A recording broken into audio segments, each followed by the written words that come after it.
Carol Roth, I got a lot to talk to you today, but I want to start with this 20% minimum income tax on people that make over $100 million a year. Hi, Carol. Hi, Glenn. It's not even an income tax. It's a quote unquote wealth tax, which is an idea that is so bad that 9 countries in Europe abandoned it. Right. I mean, imagine an economic policy being so bad that Europe's like, yeah, you know what, we're out.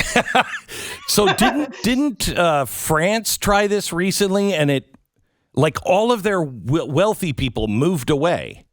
Yeah, the statistics were that between 2000 and 2012, 42,000 millionaires and had a mass exodus from France. Wow. So it basically drove all the people out because, if you have those means, capital is mobile and you're not going to stick around when you have other options. And that was the catalyst for them being another one of the countries that go, you know what, maybe this isn't such a great idea.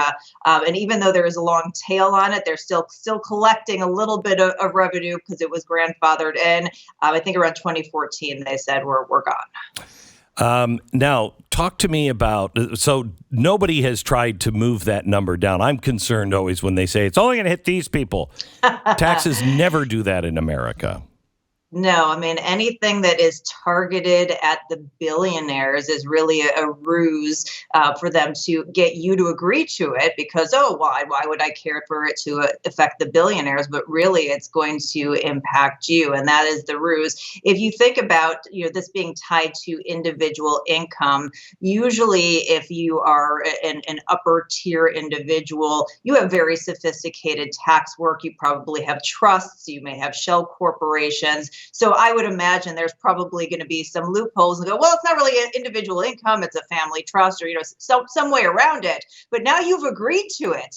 And they're going to go, well, we put it in on this, but we're going to move it down. We're going to move it down. And you have to remember the Biden administration wants to hire 87,000 new IRS agents. I mean, that's not for going after the billionaires. That's for coming after you.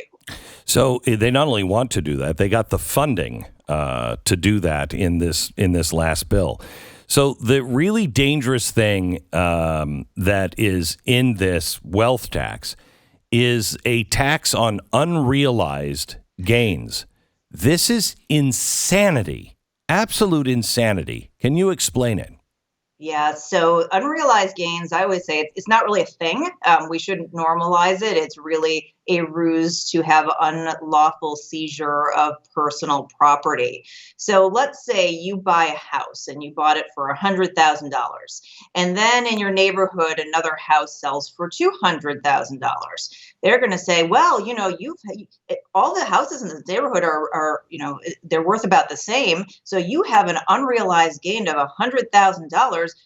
We're going to tax you on that. So what do? You have to sell your house to pay the taxes. So take that analogy then and move it to the stock market. Most of these individuals who are wealthy are so on paper. It's because they own big pieces of companies, which the market has valued at higher and higher levels. And so on paper, their ownership looks big. But if all of a sudden they have to now sell stakes in their companies, that upends the entire market system. It basically nationalizes or socializes companies. It affects all of us through pensions and 401k because of supply and demand in the market. If you have these big people who are selling massive shares of their company, it's going to drive the prices down for everybody. It's an utter total disaster. It's unconstitutional. And it's one of those things we have to push back on because, like you said, if you just say, well, it's just for the Elon Musks and Jeff Bezoses of the world, you're accepting a breach in principle and then the game is over. And it won't be. This is the way.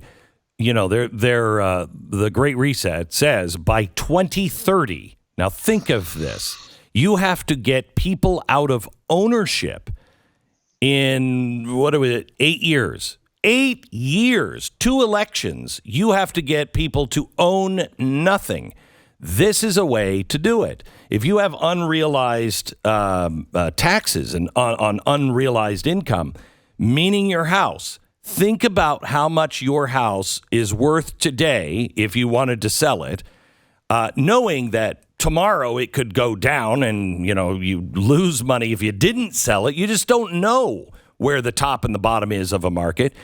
But if you have to sell your house to be able to pay the taxes for income that you didn't have, it was all on paper. You don't own houses. You put a lot of people out of their house. Yeah, and it's all based on theory. Unfortunately, we already have something that's kind of close to that in property taxes. Yes. This would just double and triple up on it. But, it's anything you own. I mean, maybe your grandparent gave you an heirloom, a painting that's now worth a bunch of money. Like, what are you supposed to do? Oh, it's worth $1 million. Now I have to sell this family heirloom so I can pay taxes for what? I mean, this is the most un-American concept that you could possibly. This is what caused Robin Hood. I mean, this is the kind of thing that was going on in the Adventures of Robin Hood. That's what the sheriff was doing. They were doing unreasonable taxes and then giving it to the state, giving it to the king and all of the people that were in with the king. I mean, we are starting to live in Nottingham. Yeah, and the crazy thing that when anyone talks about it, an unrealized gain or this theoretical gain in value, they never talk about the unrealized losses. Well, Right. What about, if something's gone down, are you going to give it back to me? Of course Right. not. It never works like that. Nobody ever wants to socialize the losses. They only want to participate in the gains. It's Correct. a one-way street. And again, this is what happened, by the way, in Venezuela. They use this, kind of populist language and say, these elites, they own everything. Let us take it over. Let us take over business, and you're all going to share in it. And obviously, they went from the fifth biggest economy in the world decades ago to the state that we all know that they're in today. This is the way in, and it is so dangerous. I cannot even make it emphatic enough. It's truly amazing that the president is suggesting this and putting this in. And this is something that the Democrats would have been against, 10 years ago. It shows how far left this president and this administration really has gone, and the Democrats have gone. Absolutely. And even somebody like Janet Yellen, who's been an absolute disaster at the Fed and now at the Treasury, when this idea first circled around, she was going out and saying how great it was and trying to populate it. And it got a lot of pushback and it kind of died for a little while. And now, polls are down. So here it is again. Maybe we can distract everybody from, all of the other economic disasters and inflation and high gas prices by saying that we're going to go after the greedy billionaires. And, hopefully, again, we will get that same kind of pushback and say this is unreasonable, it's unconstitutional, and it just cannot happen. All right. So let me switch topics. You wrote a great article. I think this came out last week. ESG advocates are killing the American dream. Can you just go in the middle of it? You talk about a 60-minute piece where they're talking about or talking to the CEO of Tricon Residential. And this is happening everywhere, and nobody's really paying attention to it. And it is so dangerous. This is so infuriating because these global elites who are pushing ESG are saying, well, we're doing this for the good of society. And that social piece, we want to make things, good for everybody. So these same banks and financial institutions who have bought into this idea that they're going to make decisions that are good for society are now funding companies that are competing with you to buy houses. We are we are underbuilt in this country by about 4 to 5 million houses, depending on who you ask. And so there's already a supply-demand imbalance. But now you've got these big financial institutions that are backing these folks, like the ones that are quoted in the 60-minute piece and interviewed there, as well as others that are publicly traded that are going in and buying 30,000, 40,000, 80,000, I saw one of them, residential homes. And they're going in with all cash offers. They're often waiving inspections. Sometimes they're not even looking at the houses. And so from a buyer's perspective, here's we know what's going to close. It's all cash. We don't have to go through any brain damage. And they're just selling their houses to these corporations who are then renting it back to people who now can no longer afford a house, have been priced out of the house. And this goes back to that whole Great Reset playbook of you will own nothing and you will be happy, except we know you won't be happy because owning a home is part of that wealth creation and part of that American dream. So, Carol, when do you think, what is the tripwire that wakes people up, the average person? Because the average person still, I think, is saying this kind of stuff won't happen. It's Germany in the 1930s. Okay, yes, but it's not going to get any worse than this. And if you keep moving the line to it can't get worse than this, look how far we have come in 10 years.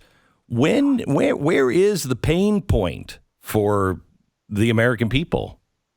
That's an excellent question. I know you spend a lot of time on social media, Glenn. Have you ever seen the distracted boyfriend meme where you have the guy who's looking at a girl and his girlfriend's kind of like looking at what's going on?